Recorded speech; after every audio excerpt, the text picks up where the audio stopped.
వీడియోతో రాష్ట్ర వ్యాప్తంగా ఫేమ్. నిరుద్యోగుల సమస్యపై గొంతు విప్పడంతో యువతలో క్రేజ్. కట్ చేస్తే బర్రెలక్కగా స్టేట్ వైడ్ గా గుర్తింపు. బర్రెలక్క అలియా శిరీష ప్రయాణం ఇది.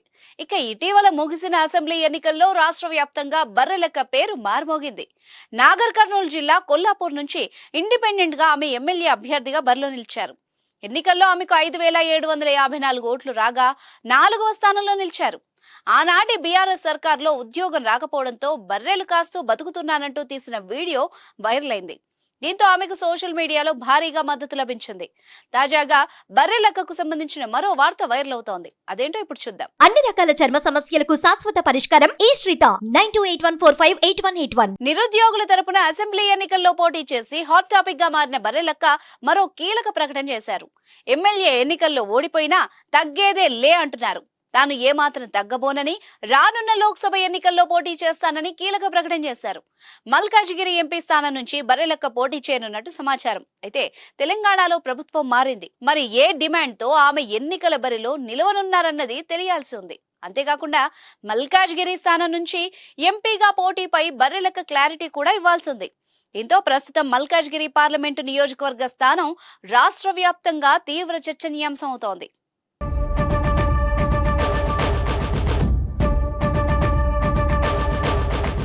నిరుద్యోగుల్ని నిర్లక్ష్యం చేయాలంటేనే నాయకులు భయపడేలా తన రాజకీయ అడుగులు ఉంటాయన్నారు బర్రెలక్క. అసెంబ్లీ ఎన్నికల్లో ఓడిపోయినా నిరుద్యోగుల పక్షాన పోరాడేందుకు ఎంపీగా పోటీ చేస్తున్నానని చెప్పారు. ఒక నిరుద్యోగి అసెంబ్లీలో గాని పార్లమెంట్లో గాని అడుగు పెట్టాలన్నారు.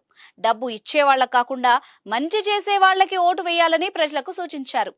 మీ పిల్లల భవిష్యత్తును ఆలోచించి పార్లమెంటు ఎన్నికల్లో మీ అమూల్యమైన హస్తాలతో తనకు ఓటు వేసి గెలిపించాలని ప్రచారం కూడా స్టార్ట్ చేసినట్టు జోరుగా చర్చ నడుస్తోంది.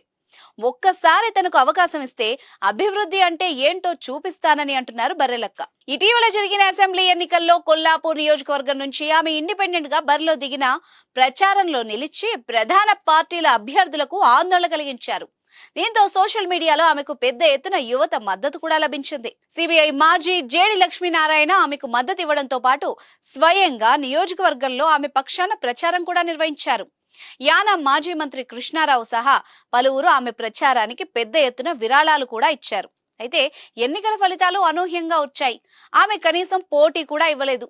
5,754 ఓట్లు మాత్రమే ఆమెకు పోలయ్యాయి. అయినా ఏ మాత్రం తగ్గకుండా పార్లమెంట్ బరిలో నిలుస్తానని ధీమా వ్యక్తం చేస్తున్నారు ఈ రాజకీయ యువ సంచలనం.